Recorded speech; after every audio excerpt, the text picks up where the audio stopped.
Así como en su comodidad, así como están sentados, vamos a leer un libro del Antiguo Testamento, uno de los profetas. Se cree que este es el profeta que menos tiempo estuvo ejerciendo el ministerio de la profecía. Se supone que estuvo como 4 meses de profeta y nada más. Vamos a leer el libro de Ageo. Vamos a estudiar Ageo. Si nosotros miramos el libro de Ageo, Esdras lo especifica más, y Ageo lo que hace es comprime todo y es exacto. Y Esdras lo especifica y comienza a enseñar y a decir y comienza a dar cantidades de cosas, y también habla de Zacarías. Zacarías habla también de esto que vamos a leer. Y para poder entender la historia de Ageo se levanta como profeta en un tiempo donde Israel quería edificar el templo del Señor, que fue destruido primeramente por Babilonia y fue llevada cautivo por Nabucodonosor. Por 70 años fueron cautivos y en 70 años fueron liberados.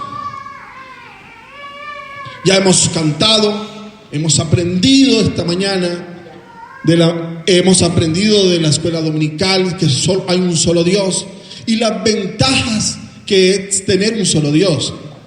Tener un solo Dios en el mundo se le llama monoteísmo.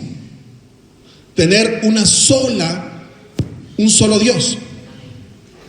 Nosotros, la ventaja de tener un Dios es que solo uno adoramos, exaltamos y no podemos ir a otro más. Y la ventaja es que Él nos da la salvación. Para poder entender el libro de Ageo, les voy a dar hablaré un poco de historia, por qué llegaron a este punto, Ageo hablar, y Dios levanta a Ageo como profeta. No es como Zacarías, que Zacarías es de la escuela de los profetas. Zacarías ya era profeta, sino que Ageo, Dios lo levanta como profeta. Y para poder entender este libro, les voy a dar un poco la reseña histórica hasta llegar al punto de Ageo. Voy a hacer una introducción a la prédica, todavía no empiezo. Antes, el pueblo de Israel, el pueblo judío, fue dividido en 2 reinos, el reino del sur y el reino del norte. En el reino del sur existía Judá como capital, Jerusalén, y estaba el reino del sur, el reino del norte, que era Israel. Y el reino del sur estaba distribuido por 10 tribus y otros por 2 tribus solo. Al reino del norte comenzar a hacer pecado, a hacer lo contrario a lo que Dios quería, fueron conquistados por los asirios. Vinieron los asirios y los llevaron cautivo, pero no al gobierno, a Judá. Judá se mantenía intacto. Y en Judá estaba el templo, en Jerusalén, la capital. Cuando el pueblo de Judá comienza otra vez a hacer lo malo, comienza a actuar igual que su vecino Israel, comienzan a hacer lo malo. Judá comienza a hacer cosas contrarias a las que Dios quería y comienzan a pecar. Y se levanta un pueblo y los conquistó. Este pueblo se llamaba Babilonia.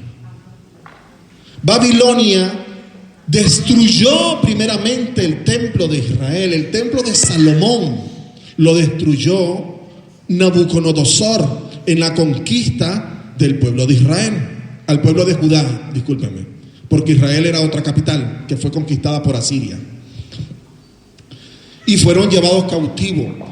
Estando en el cautiverio, fueron liberados por otro imperio.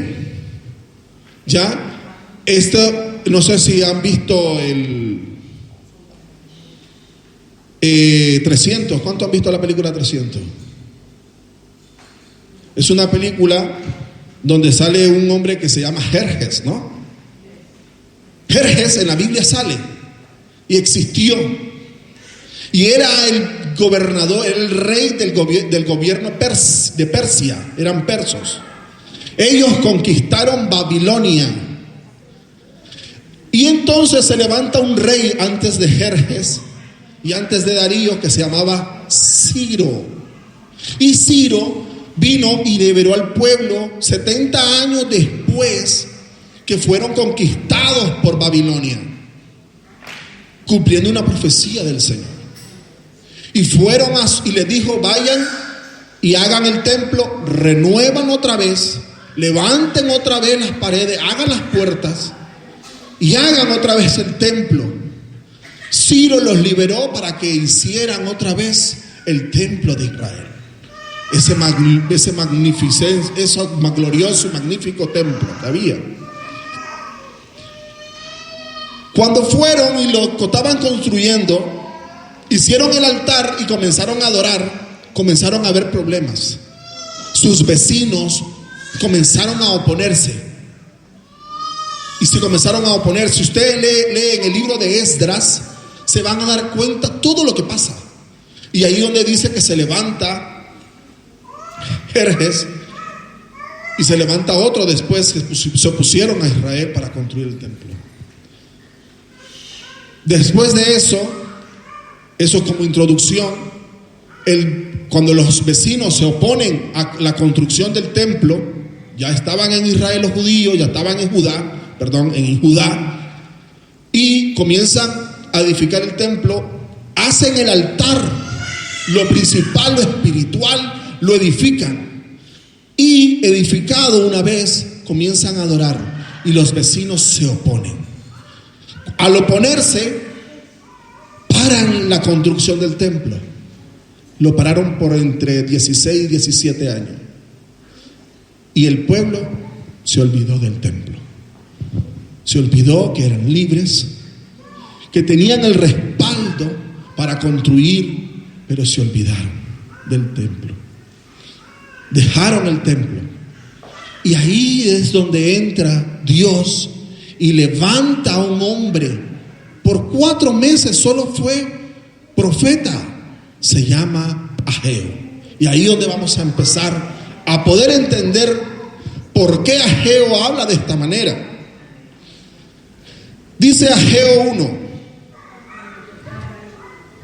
el año segundo del rey Darío, en el mes sexto del primer día del mes, vino palabra de Jehová por medio del profeta Ageo a Zorobabel, hijo de Satael, el gobernador de Judá.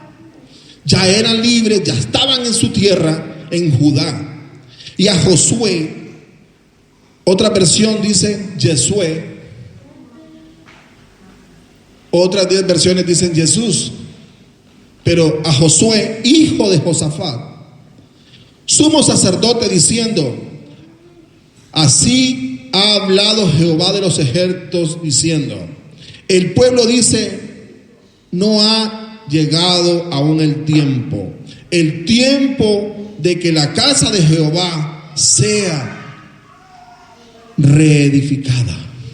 El pueblo decía mismo: no ha llegado nuestro tiempo.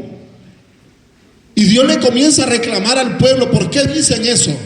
¿Por qué dicen que no hay tiempo para edificar el templo? Si han pasado 17 años desde que fueron liberados y empezaron a construir el templo.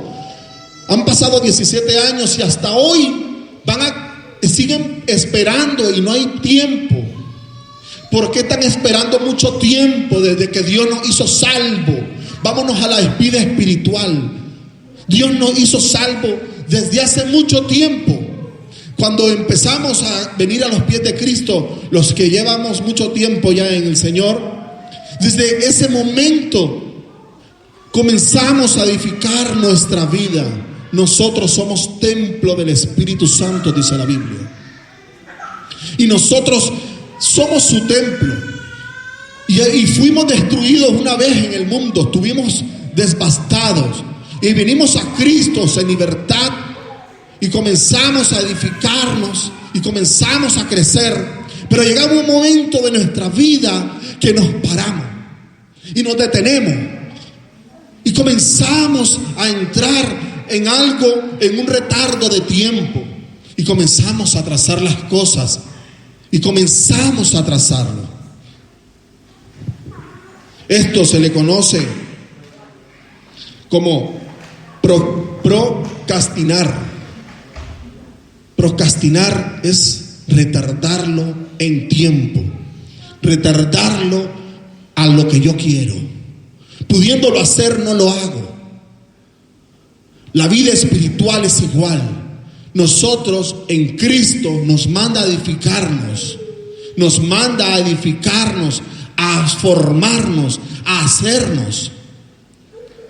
Dice la Biblia en Esdras que cuando fueron a edificar el templo, 17 años antes de Ageo, dice que eran como un solo hombre el pueblo. Eran unidos en fuerza, en acción. Eran como un solo hombre.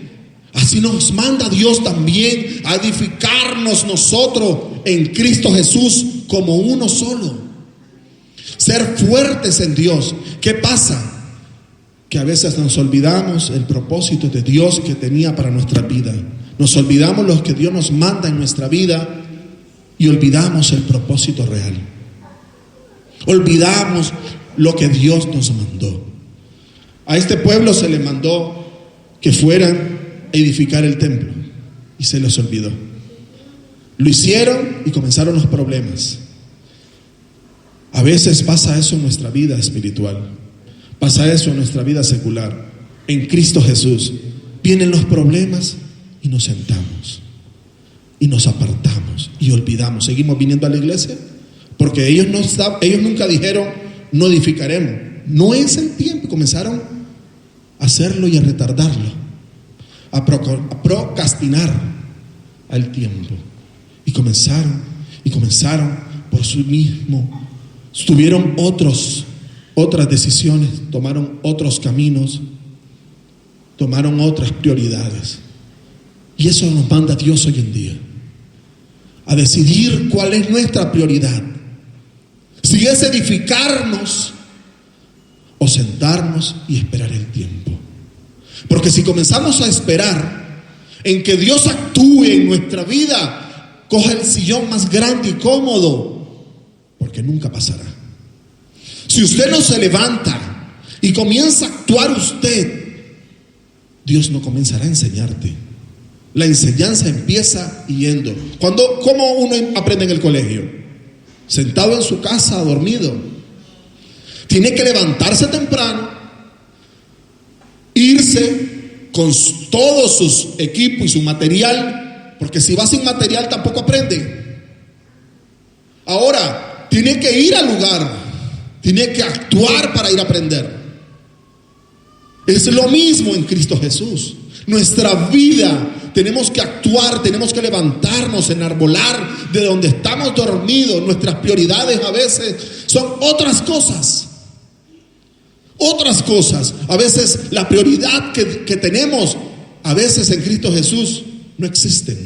Porque somos primero nosotros, después somos nosotros, y después nosotros, y esperando el tiempo de Dios. Y seguimos diciendo en el tiempo de Dios que Él quiera. Pero mientras no actuamos, nos quedamos sentados. Y eso mismo le estaba diciendo Dios en voz de un profeta. Les estaba diciendo, ¿por qué dicen que no ha llegado el tiempo? Cuando el tiempo ya está. Se han dormido, se han acostado, se han dejado llevar. Han pasado 17 años desde que empezaron como uno solo, dice la Biblia. Dicen que el pueblo era como un solo hombre. Empezaron bien, fuerte. A veces eso nos viene de nuestra vida. Cuando empezamos en Dios, queremos hasta limpiar. Hasta con la ropa nos quitamos y queremos hacer miles de cosas. Llegamos a hacer todo lo que nos digan. Hermano, mira, hay que subirse arriba de un árbol y tirarse. Sí, hermano, se sube uno. Porque tiene ese amor, ese afán, esas ganas. Llega un tiempo, a los años. Hermano, mira, hay que subirse otra vez al árbol. Que se suba otro. Hermano, y usted, es que estoy esperando mi tiempo del Señor. Y dejamos olvidado nuestro primer amor.